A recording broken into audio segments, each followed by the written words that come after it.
নমস্কার বন্ধুরা, টেট সংক্রান্ত আজকের ভিডিওতে আপনাদের সঙ্গে শেয়ার করব মেঘালয় সরকার কর্মরত শিক্ষকদের জন্য, যার সংখ্যা প্রায় 25,000-এর বেশি, তাদের জন্য টেট আয়োজন করতে চলেছে এবং সেখানে কোয়ালিফাইং মার্কস 90 নয়, 68। একদম ঠিক শুনছেন। কেন এই ধরনের যে মার্কসের রিল্যাক্সেশন সেটি আপনাদের সঙ্গে শেয়ার করব এবং সরাসরি যে নোটিফিকেশান সেটিও আপনাদের সঙ্গে শেয়ার করব। তার পাশাপাশি অনেকের প্রশ্ন যে গভর্নমেন্ট যদি টেট নেয়ও তাহলে ইন সার্ভিস টিচার্স যাদের সেই কোয়ালিফিকেশানস নেই টেটে বসার, তাদের ক্ষেত্রে কী হবে, তারও উত্তর পাওয়া যাচ্ছে মেঘালয়ের এই যে টেট সংক্রান্ত নোটিফিকেশান সেখানে। তার পাশাপাশি আপনাদের সঙ্গে শেয়ার করব উত্তরপ্রদেশের যে টেট নোটিফিকেশান, তার যে সংশোধনী বিজ্ঞপ্তি যেটি প্রকাশিত হয়েছে তার সারবত্তাও আপনাদের সঙ্গে শেয়ার করব এবং অবশ্যই ভিডিও শেষে থাকবে রিভিউ পিটিশনের হিয়ারিংয়ের সম্ভাব্য ডেট এবং এই সংক্রান্ত যে পজিটিভ আপডেট পাওয়া যাচ্ছে সেই সংক্রান্ত তথ্য। তো চলুন শুরু করা যাক আজকের ভিডিও। প্রথমত দেখুন, মেঘালয় সরকার 25,000 টিচার তার বেশি যেগুলি কর্মরত রয়েছেন তাদের জন্য টেট নিতে চলেছেন। দেখুন, 25,000 teachers in Meghalaya to clear TET, says minister Limbui. এবং আপনারা জানেন যে আগে জানিয়েছিলেন যে তারা রিভিউ পিটিশনে অংশগ্রহণ করছেন এবং মেঘালয় রিভিউ পিটিশনে অংশগ্রহণ করেওছে এবং তার যে তথ্য সেটিও আপনাদের সঙ্গে শেয়ার করব। কিন্তু এই খবরে কি প্রকাশ হচ্ছে দেখুন, over 25,000 in service teachers in Meghalaya must pass the TET to comply with a Supreme Court order in September 2025, State Education Minister Rimbui said on Monday as the government began accepting applications from teachers for the test. একেবারে শুরু হয়ে গেছে কিন্তু তাদের যে application procedure সেই তথ্য আপনাদের জানাচ্ছি। দেখুন, এখানে বলা হচ্ছে যে 2 বছরের যে ডেডলাইন সেটি উল্লেখ করা হয়েছে এবং তার পাশাপাশি যে কনসার্নস যে তৈরি হচ্ছে persist over whether all teachers will be able to clear the exam ahead of the deadline, যে এই ডেডলাইনের মধ্যে সবাই কি পাস করতে পারবে সেই নিয়ে কিন্তু একবার উৎকণ্ঠা ছড়িয়ে যাচ্ছে।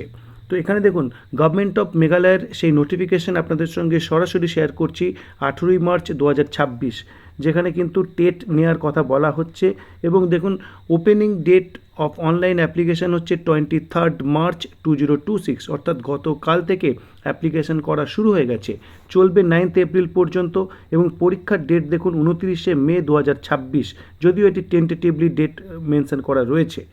তারপরে আপনাদের এই যে মেঘালয় টেটের যে হ্যান্ডবুক সেটির যে বিশেষ অংশ সেটি শেয়ার করতে চাইব। দেখুন, বিশেষ অংশ বলতে যেটি বলতে চাইছি, eligibility to apply for Meghalaya TET কি মিনিমাম কোয়ালিফিকেশানস বলছি। দেখুন, প্রথমত এখানে মিনিমাম কোয়ালিফিকেশান ইন সার্ভিস টিচার্সদের জন্য একরকম এবং প্রি সার্ভিস টিচার্স অর্থাৎ ফ্রেশার্সদের জন্য একরকম। কেন বলছি দেখুন, all in service teachers are eligible to apply provided that they are currently teaching in any school within the state. অর্থাৎ সকল টিচারকে কিন্তু এখানে এলিজিবল ঘোষণা করে দেওয়া হলো। তাদের যে এনসিটি প্রেসক্রাইব যে কোয়ালিফিকেশান স্টেটে বসার যদি নাও থাকে তাহলেও কিন্তু তার অ্যাপ্লিকেবল হয়ে গেল, অর্থাৎ যে পরীক্ষায় বসতে পারবে। The provision is made in pursuance of the supreme court of India judgement dated September 1, 2025।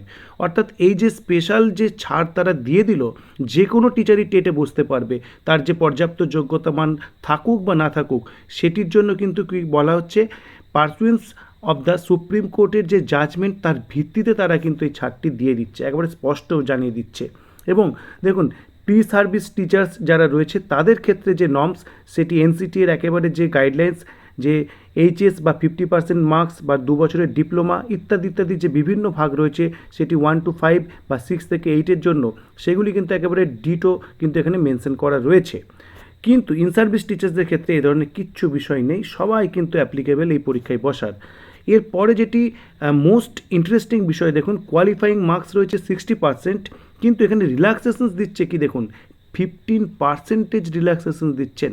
সাধারণত আমরা সিটেটের ক্ষেত্রে দেখি 5%-এর রিল্যাক্সেশন থাকে, কিন্তু এখানে কত রিল্যাক্সেশন দিচ্ছে দেখুন, 15% for SC ST OST of Meghalaya. এবং যার ফলে কি দাঁড়াচ্ছে দেখুন, 68 নাম্বার দাঁড়াচ্ছে 150-এর মধ্যে, যেটি পেলেই কিন্তু তারা পাস করে যাবেন। যদিও এই যে ছাড় জেনারেলদের জন্য নয়, জেনারেলদের ক্ষেত্রে কিন্তু এটি 60%-ই থাকছে। তারপরে যেটি আপনাদের সঙ্গে শেয়ার করতে চাইবো, যে তথ্য একটু আগে বলছিলাম, যে মেঘালয় দেখুন অলরেডি কিন্তু রিভিউ পিটিশনস ফাইল করেছে। এবং দেখুন state of Meghalaya versus NCT, এটি কিন্তু মূল টেট মামলায় কিন্তু একেবারে যে লিস্টিং রয়েছে ডায়েরিজ তার মধ্যে এটি রয়েছে, এবং এর কিছু ডিফেক্ট ছিল এবং স্টেট অফ মেঘালয় কিন্তু সে ডিফেক্ট রিমুভও করে দিয়েছে, কিন্তু তার পাশাপাশি তারা কিন্তু টেট নিতেও চলেছেন। এবার উত্তরপ্রদেশের যে তথ্য দেখুন, উত্তরপ্রদেশে 20 মার্চ 2026 টেটের বিজ্ঞপ্তি বেরিয়েছিল। সেখানে ইন সার্ভিস টিচারদের প্রভিশন কিছু ছিল না, যার ভিত্তিতে অনেকেই বলছিলেন যে এটি ইন সার্ভিস টিচারদের টেট নয়, অর্থাৎ ইন সার্ভিস টিচাররা এতে বসতে পারবেন না। তো এটিকে পজিটিভ ওয়েতে কিন্তু ব্যাখ্যা করা হচ্ছিল, কিন্তু দেখুন একেবারে বিজ্ঞপ্তির যে সংশোধন সেটি পাওয়া যাচ্ছে 24 মার্চ অর্থাৎ আজকের তারিখে।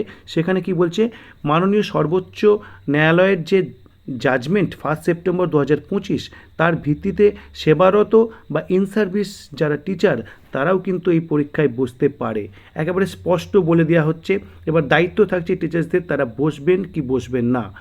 অর্থাৎ উত্তরপ্রদেশ সরকারেও কিন্তু দেখতে পাচ্ছি ইন সার্ভিস টিচারদের জন্য টেটে বসার প্রভিশন চলে এলো। তার পাশাপাশি এবার পজিটিভ আপডেট শেয়ার করব। দেখুন যে সুমের সিং সোলাঙ্কি, যিনি এমপির যে সাংসদ রাজ্যসভার, তিনি কিন্তু চিঠি লিখেছেন, আমরা জানি। শুধু চিঠি লেখা নয়, কিন্তু তার নেতৃত্বে কিন্তু শিক্ষক সংগঠনের নেতারা কিন্তু দিল্লিতে তদবির করছেন এবং তারা মাননীয় কেন্দ্রীয় শিক্ষামন্ত্রীর সঙ্গে দেখা করার চেষ্টা করেছেন, যদিও তারা এখনও সফল হননি।